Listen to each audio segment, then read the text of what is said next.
What's good, y'all? It's your boy Swelty, and we chilling with Circledablockradio.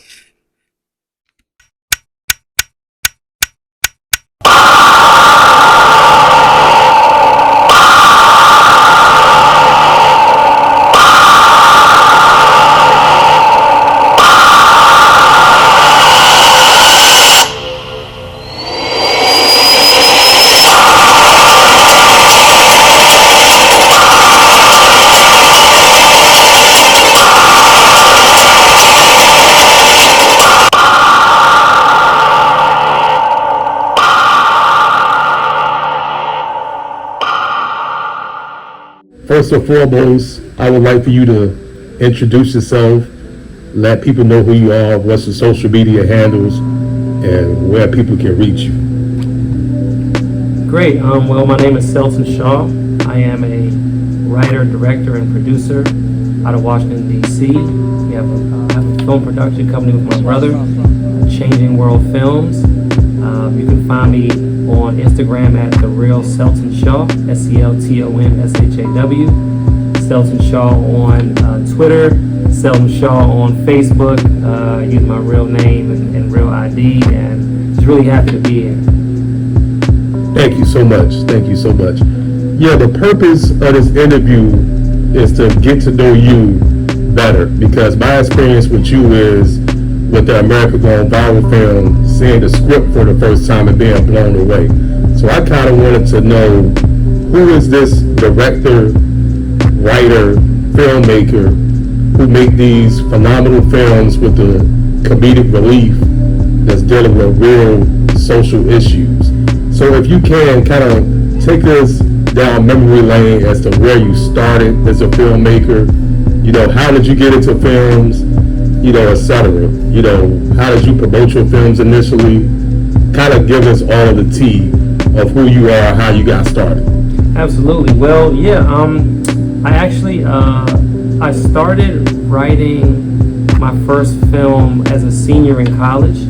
I was attending Hampton University in Hampton, Virginia, and my major was political science, which is the furthest thing you could probably get from filmmaking. My goal at that time, I thought I was going to go be an attorney, and so sort of learning, the political landscape while in undergrad. I wrote this film and didn't really think much of it, and so I got out of school and I just kept writing, and I wrote a second film, and then one day my mother, who's gone on to be with the Lord, she came into my room. I was writing, and she said, "Here, I want you to take a look at this." So she hands me this piece of paper. She had printed off on the internet, and it was a short film competition, and essentially it was sponsored through Axe Body Spray. And basically, long story short, they wanted you to write a short, and if they liked it, they would fund it. And so, very naively, I was like, I don't want to make a short film. I've never made any film, and I'm like, I don't want to make a short. But she was like, no, just read it. So I read, all that it entailed, that they would fund your film up to $35,000. And I was like, I'm going to do this. So I wrote the film, and then I sent it to my mom. She's an English background, so she edited it and made it, put all the film grammatically as it needed to be. And then we sent it off. I'll never forget, I had the film, and we were not emailing them, so I'm dating myself a little bit. This is 06. They wanted them mailed in, so I'm at the mailbox, and I prayed over the script. I prayed right there at the mailbox, and I'll never forget the prayer. I said, Lord, I don't want to be selfish, but if you want me to win, let me win. That's the prayer I prayed. Amen to that. That's the prayer I prayed, and I dropped it in the mailbox, and then a couple weeks later, I found out that I was one of the 3 finalists. Fast forward, they flew me out to LA. I shot the film. Didn't really know what I was doing, to be honest, but I just, it was kind of a whirlwind. That film subsequently premiered at the American Black Film Festival, ABFF. Almost everybody knows that's the biggest black film festival in the world, which was another whirlwind. They whisked us away, me and my brother down there, put us up. It was incredible. And from there, that really launched my film career. going out to LA shooting my first film. After that, the Lord blessed us to win that competition. There were 3 finalists. We all got our film made. They toured the country. Ultimately, we were announced like the main overall winner. One of the things you won was a film camera, which was state of the art at the time.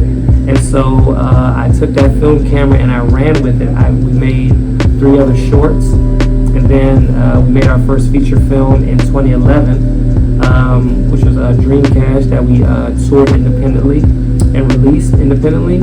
And then we launched a web series a couple years later, Video Devo, which is available on streamdmv.com.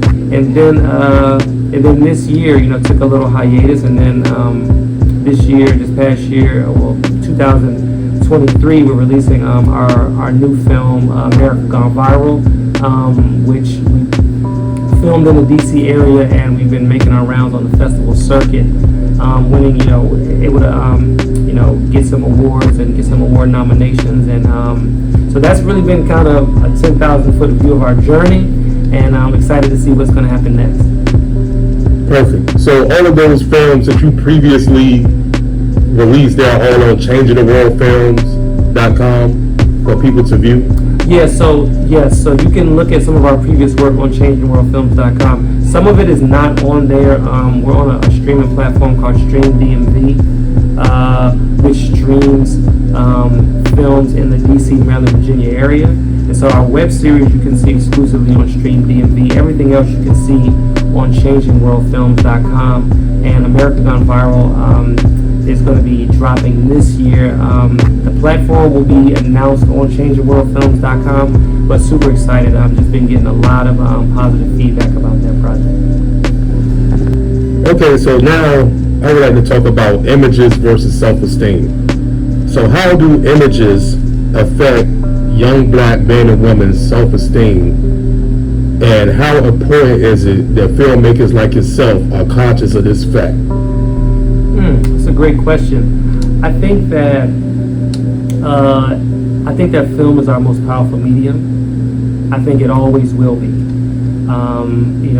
That's not a knock to any other form of media, but I think the visual is always going to be the most important. And in kind, I believe that it's important what we put up and what we showcase, and also what we don't showcase. Now, I'm not trying to be holier than thou. I'm not trying to knock what anybody else is doing, but I do believe that we have to take into consideration what we actually put on the screen as filmmakers. And ultimately, it has to be something that we can live with, right? We have to be able to look back at our work, I believe, and be okay with it, and not say, oh, I did that when I was young. You know what I mean? And not be proud of what you're putting out and what you're displaying. I'm not saying that you cannot show things that are violent. I'm not saying you cannot show things that have a level of shock value. I'm not against those things, but I'm just kind of against them without having a point. Right. To me, anything visual should have a point, not necessarily a lesson or be told in a fable context, but it just has to have a point. Everything that you show has to have a means to an end. So for African Americans especially, I'm not against us showing anything, but I don't necessarily, my lane is not showing things, gratuitous or otherwise, just for the sake of doing it. Because a lot of times people have a hard time, especially young people have a hard time understanding the difference between, reality and entertainment. Right. Okay, so most of these negative images that we were talking about don't necessarily come from black filmmakers like yourself. So how important is it that us as black men and women take control of what we're putting out there and what people are consuming? I think it's paramount that we control the narrative of who we look like and who we are as African Americans. Our stories are so rich, are so entertaining, are so layered, that we have enough where we can show ourselves in many different walks of life. It is disheartening sometimes to see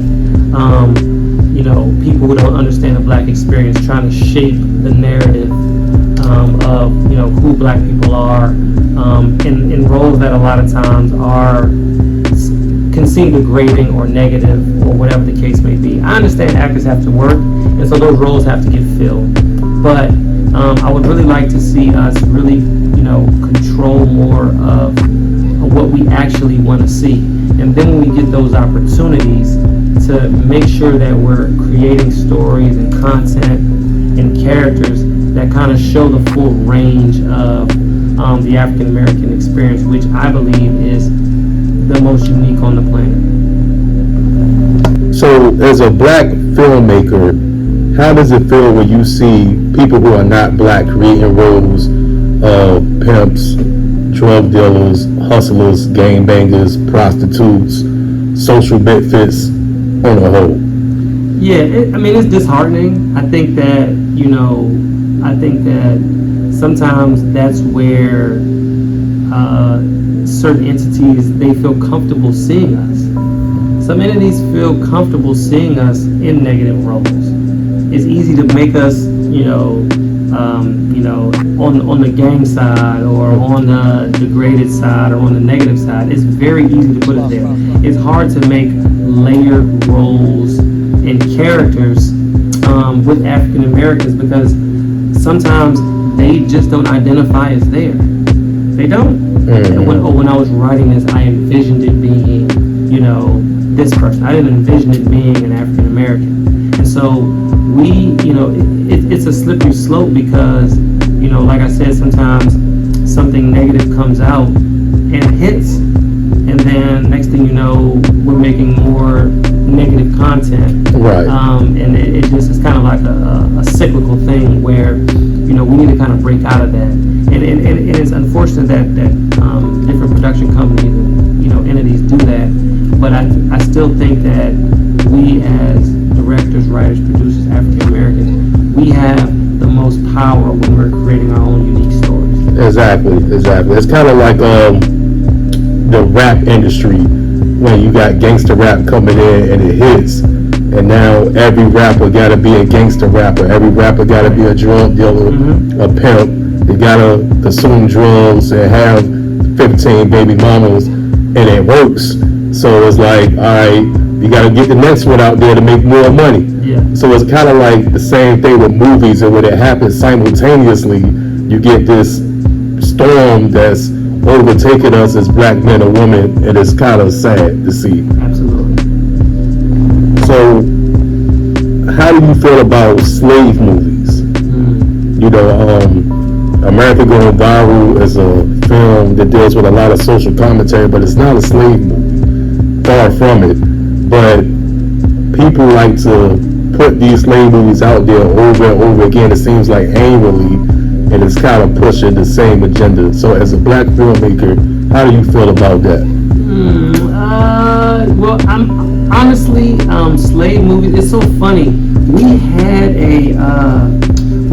in the original America Gone Viral script, we had a slavery vignette. Really? We had one. It didn't make it. There were maybe 4 vignettes that didn't make it. There was a slavery one, because I wanted to briefly touch on that, but at the time would not allow it. I think for me, it depends on the movie. Right. To be honest, I have seen some very good depictions of slavery, if you can depict slavery well.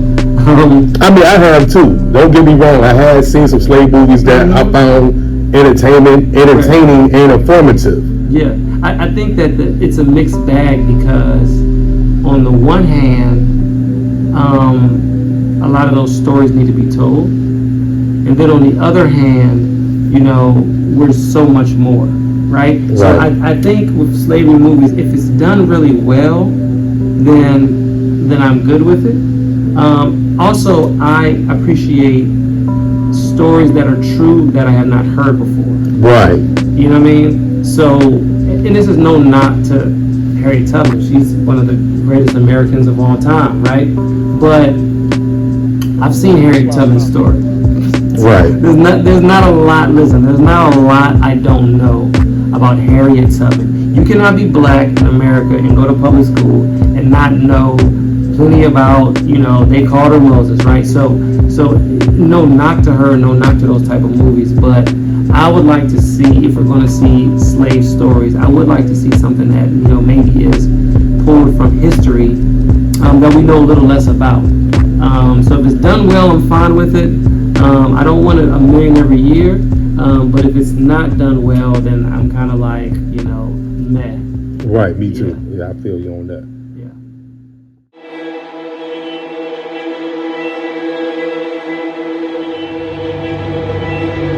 I need you to keep killing, keep selling those drugs, because we're counting on you. I know you can do it. No, you can. Feared for my life. You have to say that you're in fear of your life, and that's why you fired.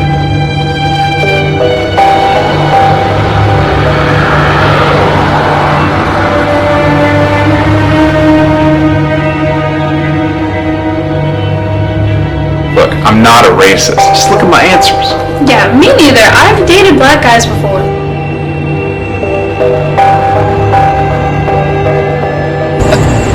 I'm just a messenger.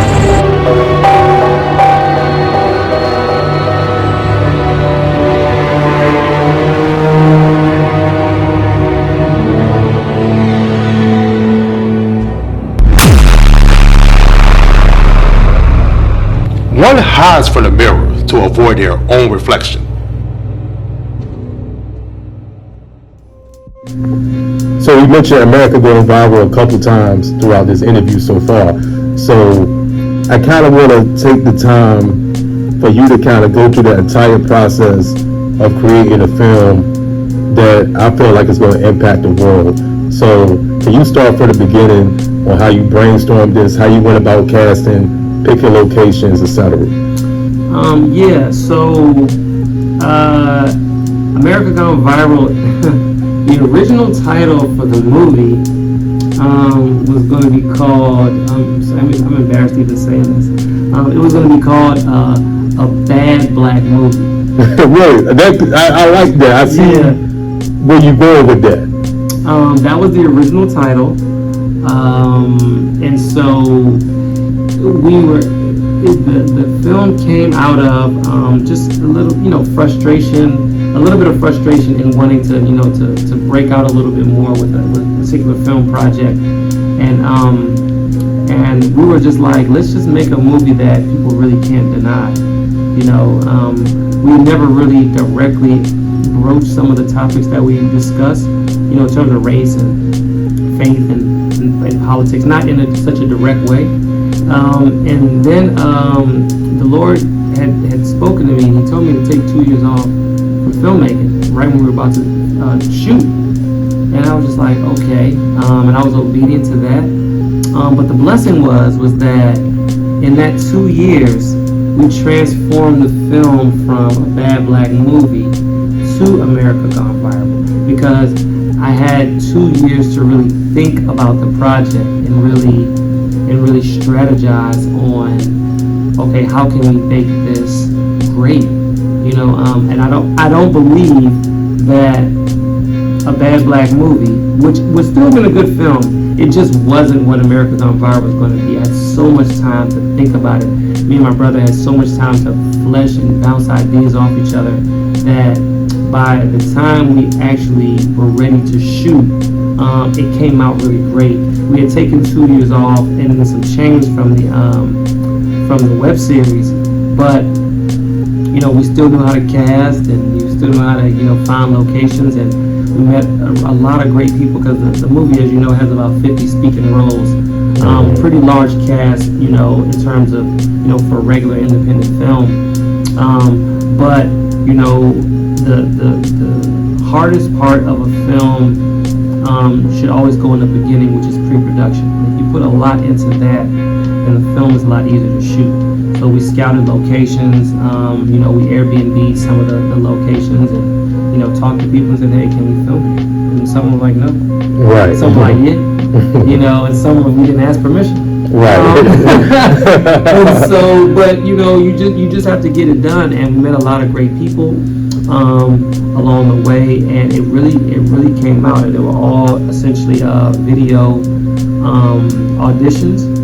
but that worked out because we were, kind of working just out of COVID. And so all those things really came together. The Lord really blessed, and taking that 2 years off and being obedient, I know is what made the difference in America Gone Viral. Okay, so given the content of the film, were you worried about any doors being closed to you, or did any doors become closed because of the content? It's hard to say. I would just say though, because even though we're having a phenomenal festival run. We started off at the San Diego Black Film Festival. Phenomenal festival run. We got nominated for an award there, and but there are a lot of festivals we didn't get in, right? Right. And so more we did not get in than what we did, and I have to believe that at least part of that was, were people going to be okay with that level of discomfort in the project? Right. Not to cut you off, but I've seen the movie. Yeah. The movie is phenomenal. So if there were festivals that turned you down, it wasn't because of the quality of the movie. I could say that from seeing it several times, reading the script, just the sound quality, the picture quality, the angles, everything was on point with this film. So I don't think it would be because of the production itself. I think it's because, like he was saying, it makes people uncomfortable to see that level of content, the straightforwardness of the film. So I just had to put that out there. Yeah. Well, I think that obviously art is subjective, right? So what one person may enjoy, another person may not like.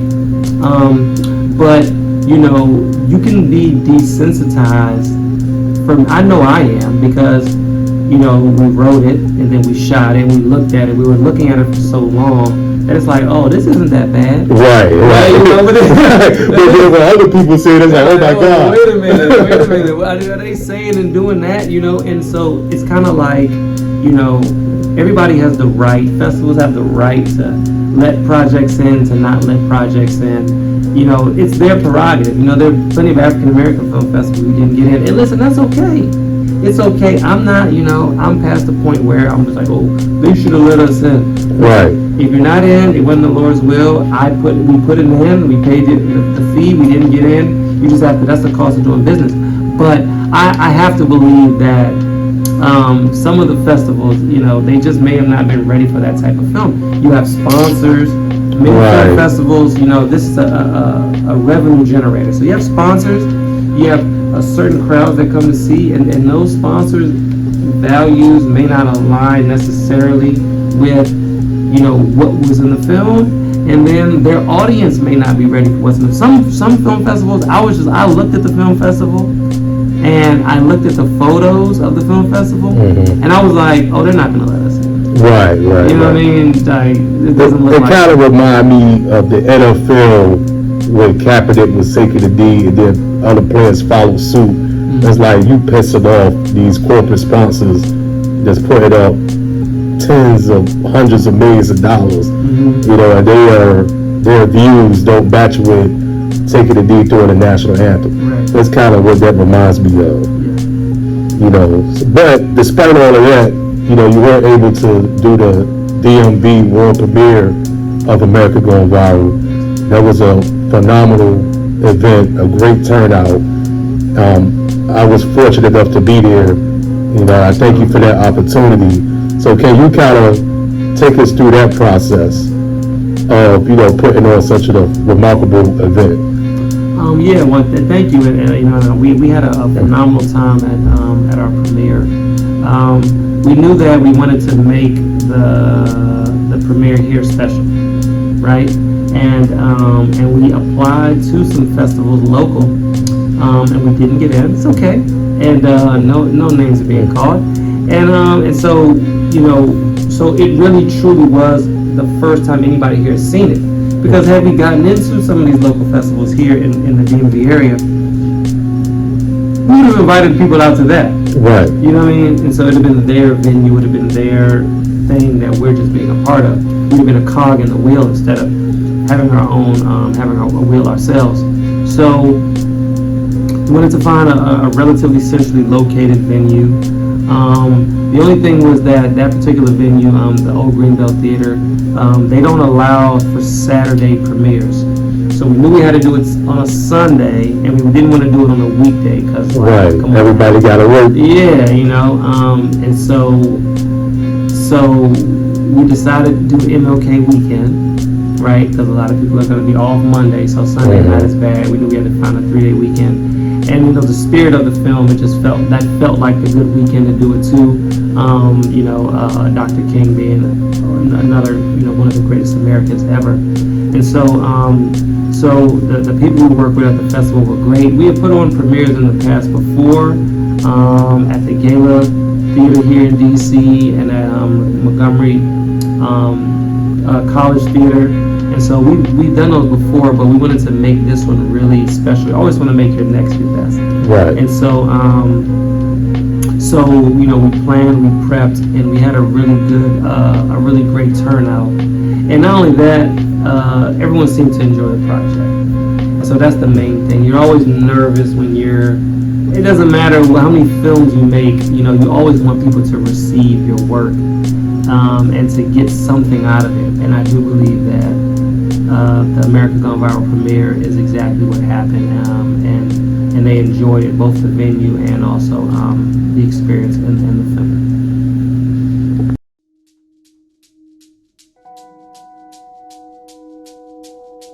This will be an examination to determine if you are indeed a racist or not. Are there any questions before we begin? This conversation never happened.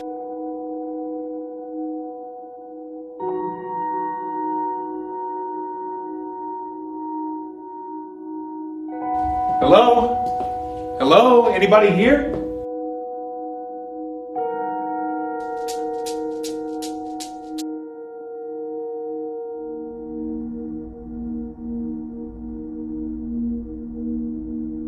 Those 2 black kids are dead for nothing. A man in the desert will pay anything for a thimble of water.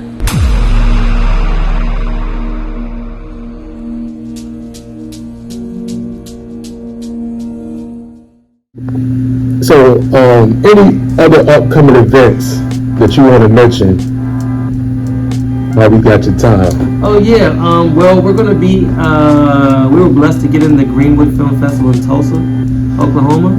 And so we'll be in Tulsa the first weekend in August.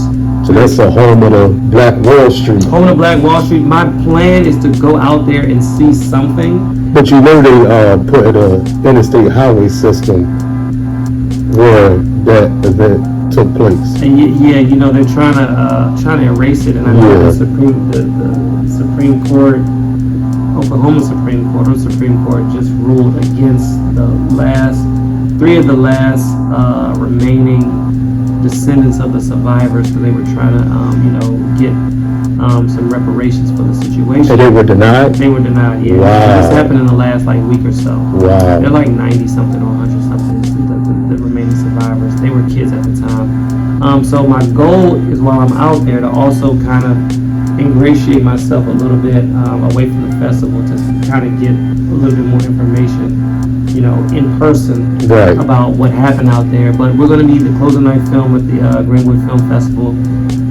We appreciate them for accepting America Gone Viral.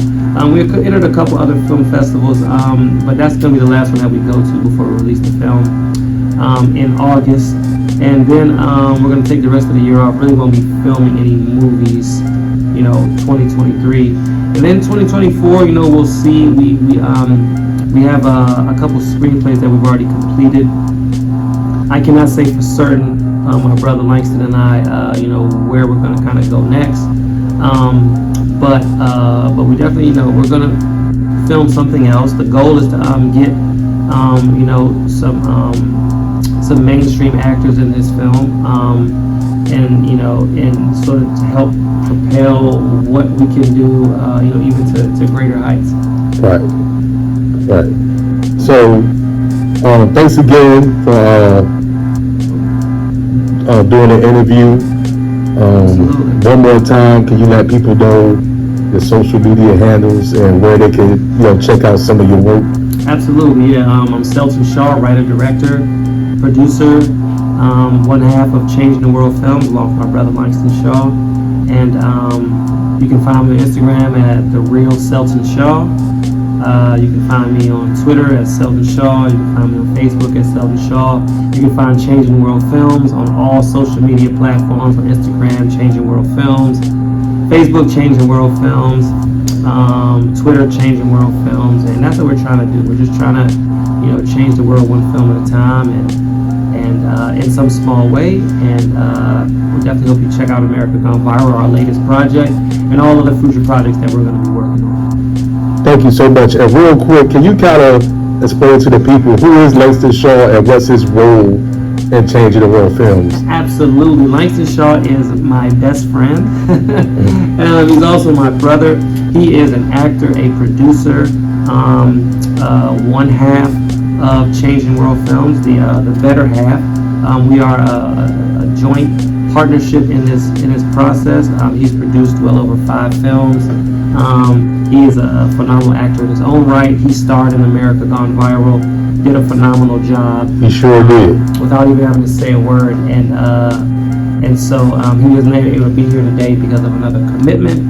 But where you see me, you see him. Where you see him, you see me. And we are the Shaw brothers of Changing the World Films. That's kind of what we do together. Even though I'm doing this solo today. For sure. And one last thing. Yes. You're a DMV native, so I gotta know how you feel about Bradley Beal being traded. Oh man, I don't think we got fair value for Bradley Beal, but he had a no trade clause, so he was only going to go where he wanted to go, right? He had just signed another max deal. I don't think, no disrespect to Bradley Beal if he's watching this, but I don't think that he moved the needle hard in terms of wins. Right. But he's a phenomenal basketball player, phenomenal scorer, and I think that we went as far as we could go as an organization, sort of at the peak with sort of him and John Wall. I wish Bradley Beal much success in Phoenix. I think that's a great landing spot for him.